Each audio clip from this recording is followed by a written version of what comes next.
Retomando então o raciocínio, agora nós vamos dar o exemplo retirado do livro As Forças Físicas da Mente, sobre a tipologia que produz os REPs.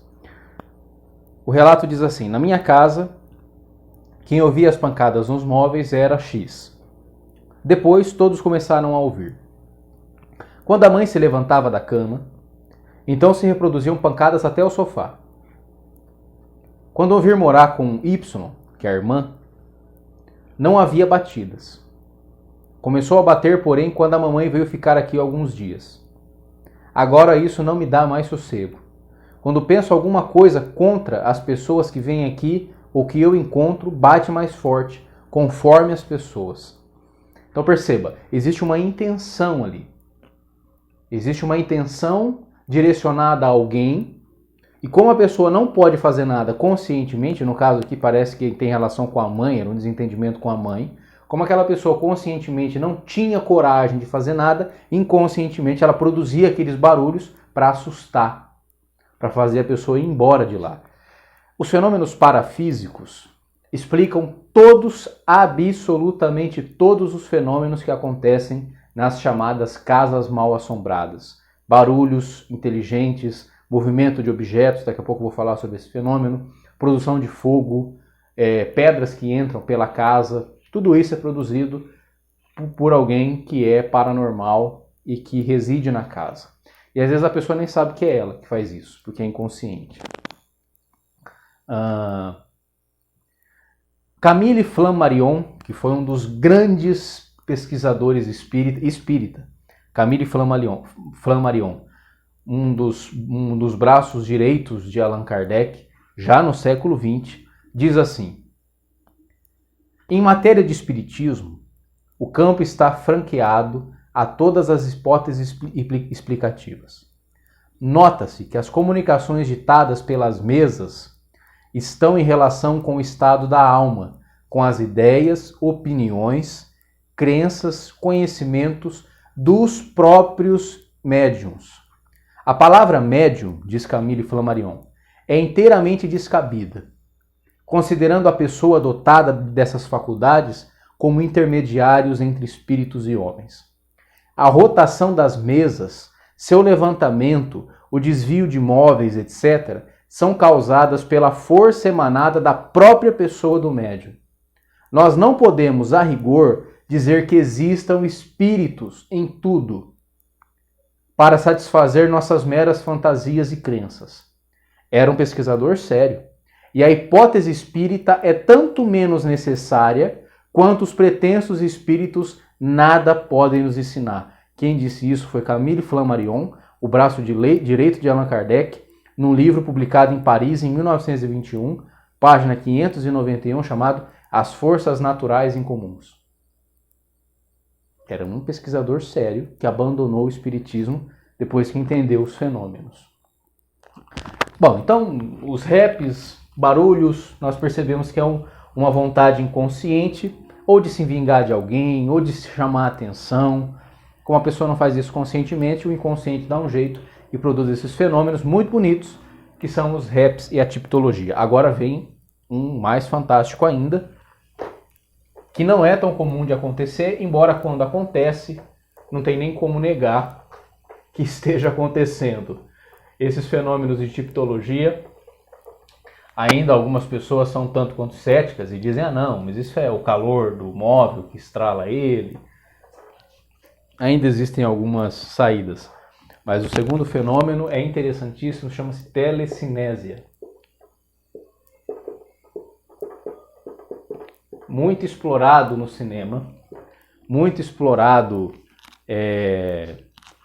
na cultura popular, e nada mais é, tele significa, novamente, ao longe. E cinésia, do grego kinesis, significa movimento.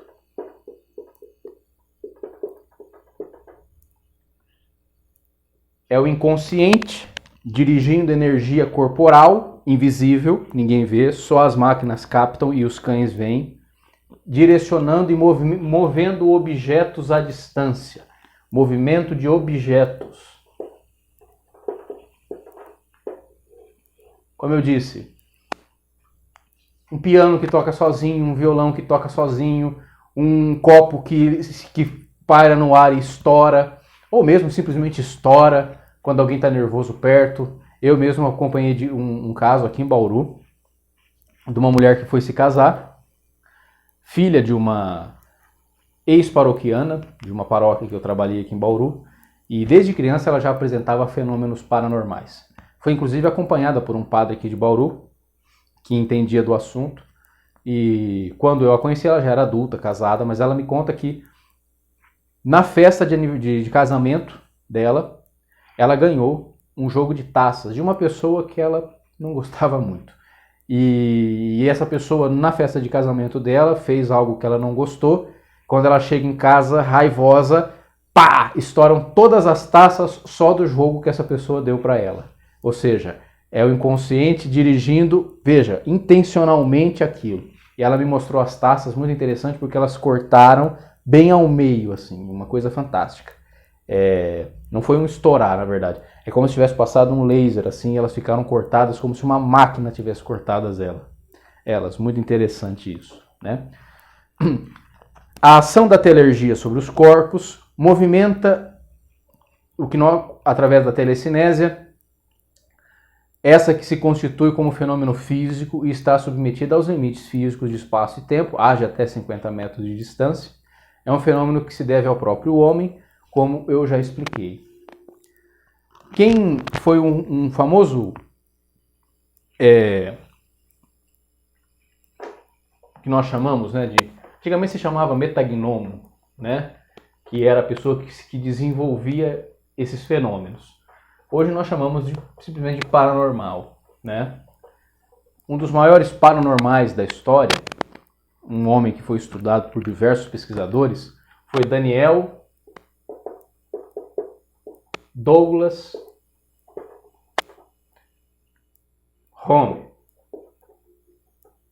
Ele era um paranormal que produzia muitas telecinésias.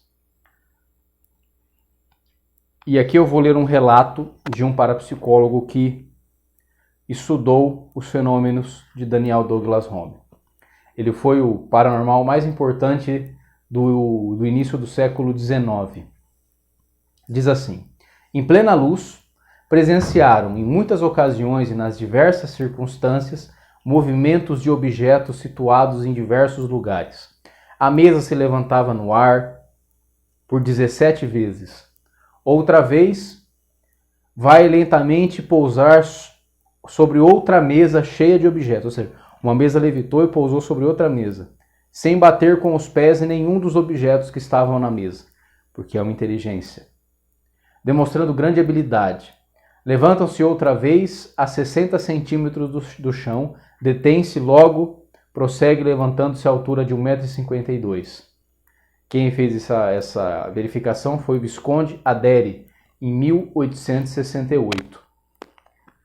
Outra médium muito conhecida, Eusápia Palladino.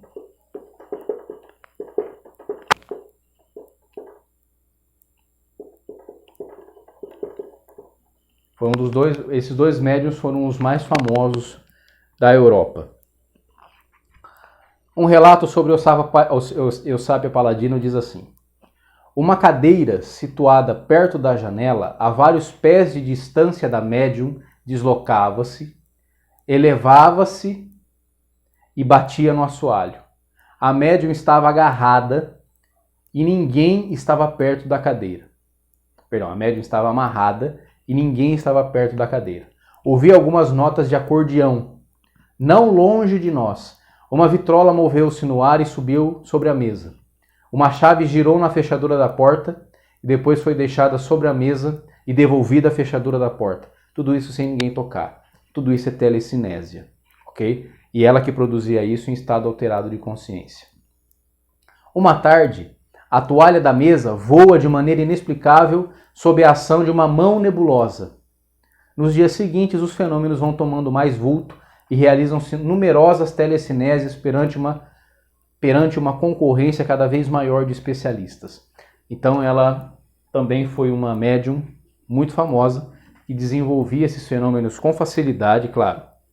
Não dominava, porque todos esses fenômenos são inconscientes, mas conseguia produzir com mais facilidade.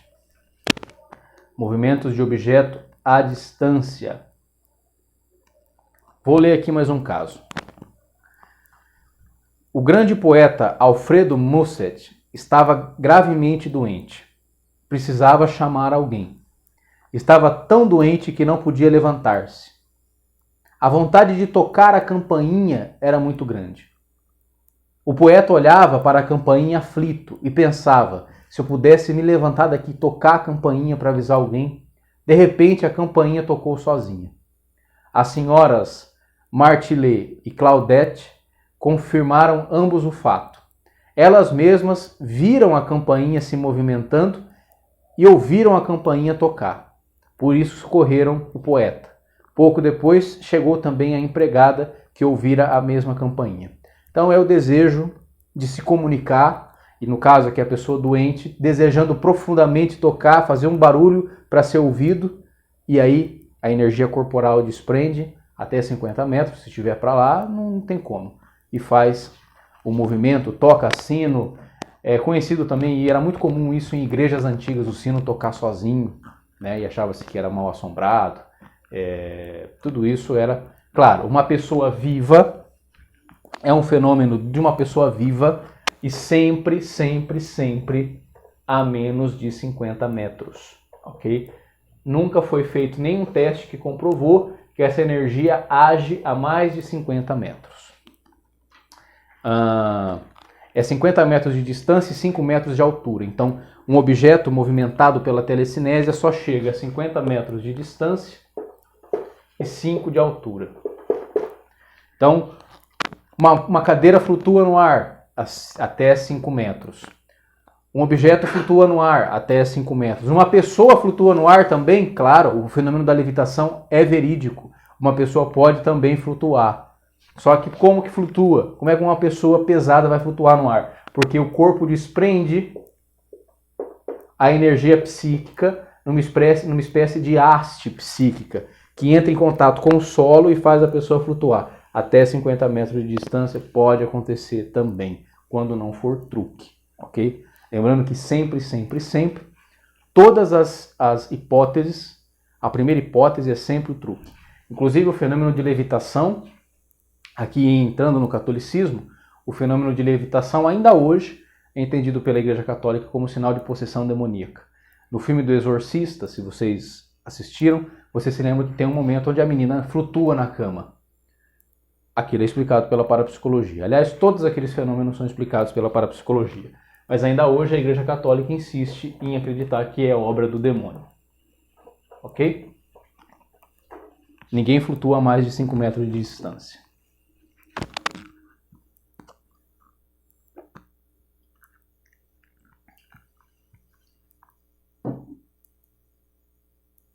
Muito bem. Eu acho que tudo isso eu já comentei. Vamos passar aqui. Eu estou me dirigindo por slides. Depois eu vou mandar as fotos desses slides. Existem algumas fotos e alguns vídeos. Eu não sei se é possível mandar pelo YouTube. Eu vou tentar. Senão eu mando particularmente para cada uma que se inscreveu aqui, tá bom? Mais de 60 vídeos foram produzidos pelo neurofisiologista de Leningrado, Dr. Gennady. É sempre bom colocar o nome dos pesquisadores, porque como esse é um curso que não dá para aprofundar muito, vocês podem pesquisar depois através do nome desses pesquisadores. Esse é um nome quase impronunciável porque é um russo, né? Nesses vídeos feitos por esse neurofisiologista, mostram várias telecinésias da paranormal Nina Kulagina. Nina Kulagina. Se vocês colocarem vídeos no YouTube, vocês encontram, porque foi feito na Rússia, na antiga União Soviética. E existem vídeos dela fazendo força e mexendo objetos. Claro que sobre o uso de substâncias psicoativas que alteraram o estado mental. É uma pena porque esse curso, quando eu dou presencial, eu coloco esses vídeos, né? Como aqui não é possível, depois eu vou arrumar um jeito de mandar para vocês, tá bom? Mas se vocês colocarem no YouTube Nina Kulagina o nome do pesquisador, vocês vão ver esses vídeos. Eu vou descrever uma das telecinésias dela.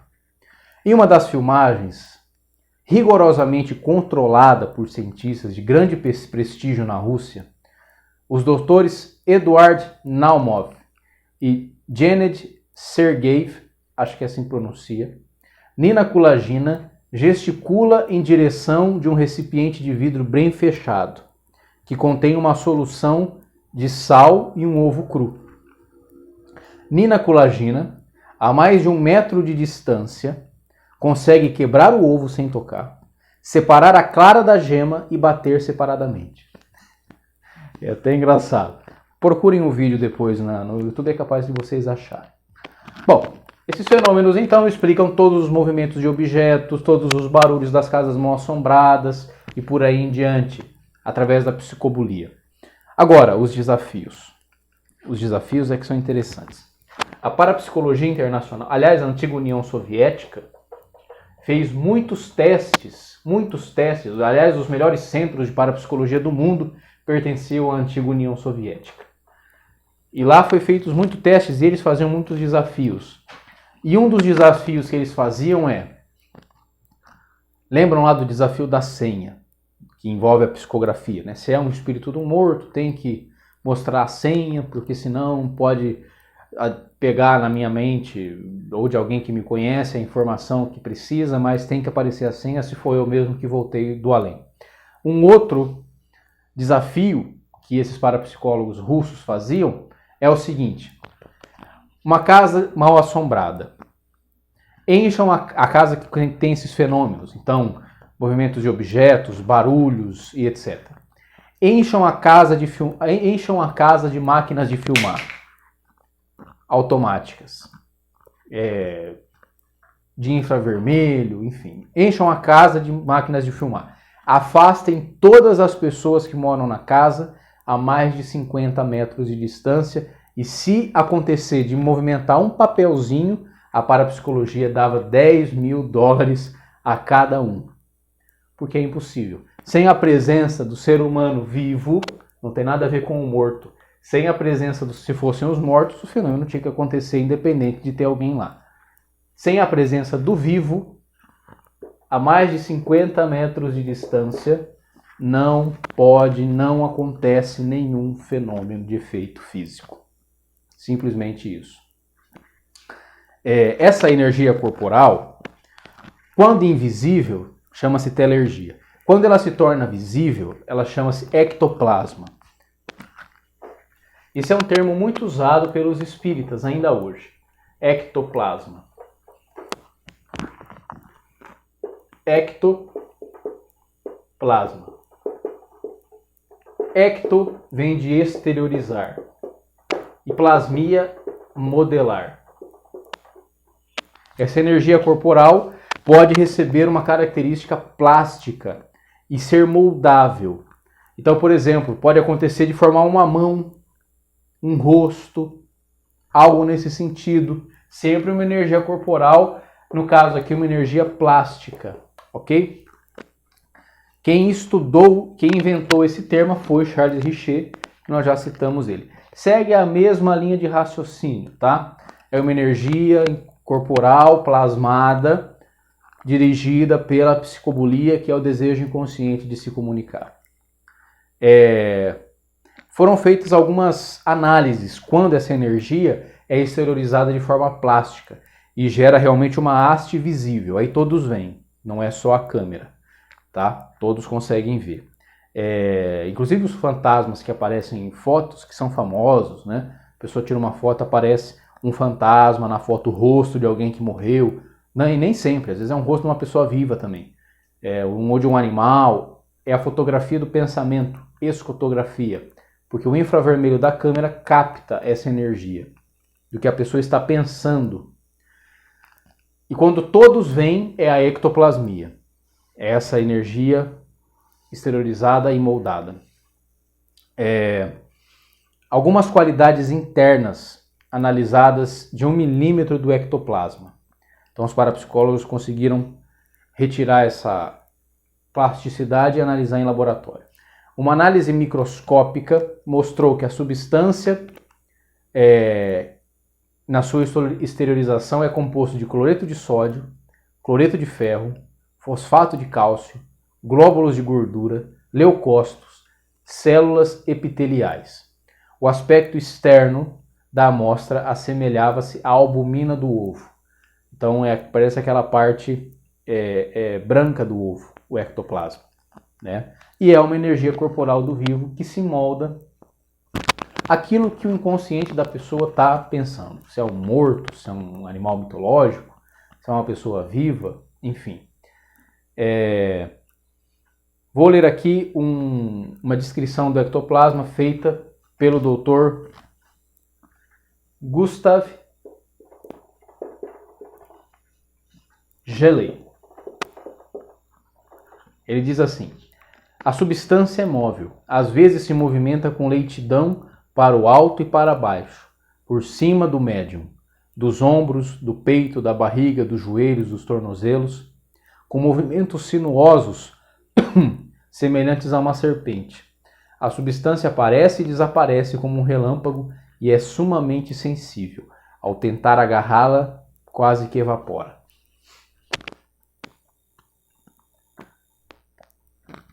As qualidades internas eu já citei, agora eu vou citar as externas. Pode se manifestar com muita força. Como é uma energia psíquica, essa energia também pode mover objetos. Pode ser tangível, ou seja, palpável. Ou pode se atravessá-la livremente como fumaça. Não tem cheiro. Sua extremidade é rígida, ou seja, a ponta do ectoplasma sempre é rígida, porque é física.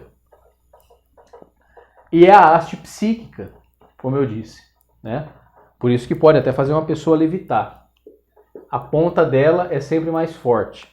Então, quando isso entra em contato com o chão, faz o corpo levitar, né? E às vezes é até visível quando acontece o fenômeno da levitação. A extremidade é rígida. Ao que parece, as extremidades solidificam-se pouco depois de sair do corpo. Razão pela qual pode atravessar a roupa do médium, entendendo o médium aqui como uma pessoa que desenvolve o fenômeno parapsicológico quando verdadeiro, ok? Então, pode atravessar a roupa do médium e logo não pode atravessar nenhuma gaze.